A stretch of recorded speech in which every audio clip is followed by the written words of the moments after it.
آج ہم اللہ تعالیٰ کا ایک اور پیارا نام القدوس دیکھیں گے۔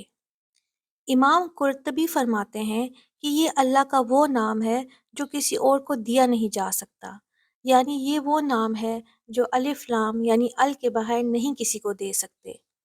تو القدوس بھی انہی ناموں میں سے ایک ہے، کیونکہ اس میں وہ کمال ہے جو کسی اور کے لیے ہو ہی نہیں سکتا۔ امام بہقی فرماتے ہیں القدوس وہ ذات ہے جو تمام فلاز یعنی عیبوں اور نقوص سے پاک ہے، اولاد اور اپنے ہم مسل ہونے سے بے نیاز ہے، یعنی مقدس ذات ہے وہ۔ مقدس ذات کیا ہوتا ہے؟ یعنی جو پاک ہو۔ اللہ تعالیٰ ہر نقص اور عیب جو بھی آپ کے ذہن میں آئے اس سے پاک ہے۔ ہر چیز کو سوچیں کہ کیا کیا نقص ہو سکتے ہیں، پھر سوچیں اللہ اس سے بھی پاک ہے، اس سے بھی پاک ہے۔ تو جیسے جیسے ہم دیکھتے ہیں نا کہ اللہ ہر عیب سے پاک ہے، تو ذہن میں ایسی ذات کا تصور آتا ہے جو بالکل پرفیکشن کے لیول پر ہے۔ اور القدوس کا معنی یہ بھی ہے کہ جس کو چاہتا ہے پاک کرتا ہے، یعنی انسان خود تو گناہوں سے پاک نہیں ہو سکتا یا اور نقائص سے، لیکن اللہ ہی ہے جس کو پاک کرے۔ جیسے اس نے اپنے فرشتوں کو پاک کیا، انبیاء کرام کو پاک رکھا، اس طرح وہ جس کو چاہتا ہے پاک کرتا ہے۔ سبحان اللہ۔ اور کیسا مقدس ہے، تقدیس کیسی ہے۔ ایک تو وہ ہر قسم کی شرک سے پاک ہے۔ دنیا میں جتنے بھی بادشاہ ہیں ان کو مددگار چاہیے ہوتے ہیں، ان کی فوج ہوتی ہے، وزیر ہوتے ہیں، ان کو اپنے ساتھ کسی کو ملانا پڑتا ہے اپنی بادشاہت چلانے کے لیے، لیکن اللہ تعالیٰ ہر مددگار سے پاک ہے۔ پھر وہ ایسی ذات ہے جس کی کوئی زوج نہیں۔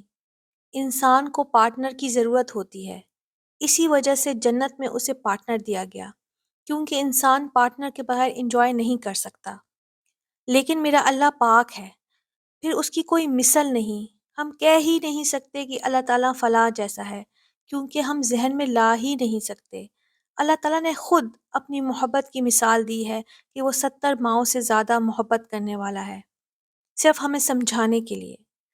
صرف ذات میں نہیں، وہ صفات میں بھی اس کی کوئی مثل نہیں ہے۔ جیسے سورۃ الاخلاص اس کی بہترین تفصیل ہے۔ پھر کوئی بات، کوئی خیال اللہ کے بارے میں آئے تو وہ اس خیال سے بھی بہت پاک ہے۔ پھر کوئی اس کو محدود نہیں کر سکتا، اس کی صفات کو کوئی محدود کر ہی نہیں سکتا کہ اللہ تعالیٰ کی رحمت اتنی ہے، اس کا کرم بس اتنا ہے، یا وہ صرف اتنا ہی دے سکتا ہے۔ کوئی اس کا تصور بھی نہیں کر سکتا۔ وہ ہر محتاجی سے بھی پاک ہے، نہ اس کو ہماری عبادات کی محتاجی ہے کہ کوئی میری عبادت کرے تو بچاہت چلے۔ اللہ اکبر۔ سبوہن قدوسن، یہ زیادہ تر اس تسبیح کے ساتھ آتا ہے۔ جنت کے لیے بھی یہ بولا جاتا ہے حضیرت القدس۔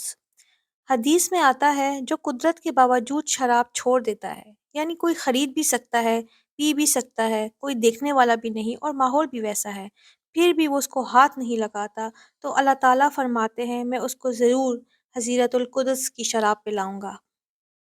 تو حضیرت القدس کیا ہے؟ پاکیزگی کا مقام، پاک جگہ جنت میں، اور مردوں کے لیے بھی کہ اگر وہ ریشم چھوڑ دیں تو حضیرت القدس کے ریشم پہناؤں گا۔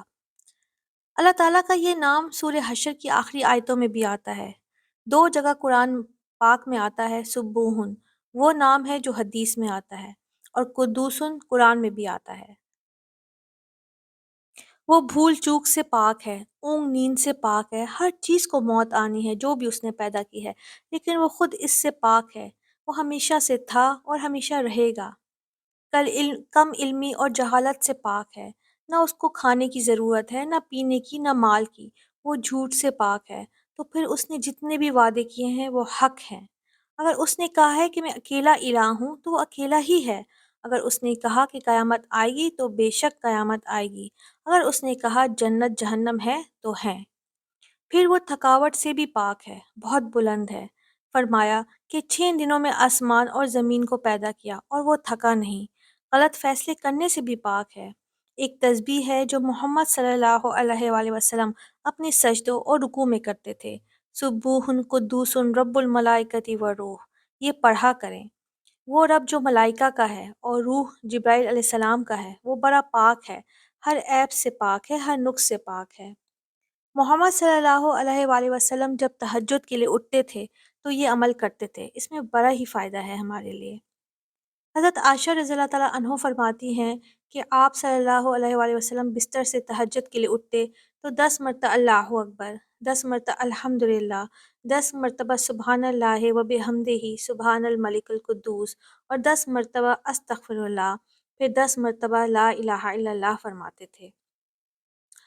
تو تہجد کی دعا میں ایک دعا یہ بھی پڑھا کرتے تھے، اللہم اغفر لی، اے اللہ مجھے معاف کر دے، واہدینی مجھے ہدایت دے، وارزقنی اے اللہ مجھے رزق دے، وعافینی اے اللہ مجھے عافیت عطا فرما۔ پھر آپ صلی اللہ علیہ وآلہ وسلم وضو کر کے تہجد پڑھتے تھے، یہ تہجد کی دعاؤں میں سے ہے۔ اور وطر پڑھ کر جب نماز پڑھتے تھے تو 3 دفعہ سبحان الملک القدوس پڑھتے تھے اور تیسری دفعہ ذرا زور سے پڑھتے تھے۔ آپ صلی اللہ علیہ وآلہ وسلم نے بھی صحابہ سے فرمایا یہ پڑھا کرو اور انگلیوں کی پوروں پر پڑھا کرو، اس سے ثواب ہوگا۔ اللہ تعالیٰ سے دعا ہے کہ اللہ تعالیٰ ہمیں نیکیاں کرنے کی توفیق عطا فرمائے اور جو اس کے ہاں قبولیت کا درجہ رکھے، آمین۔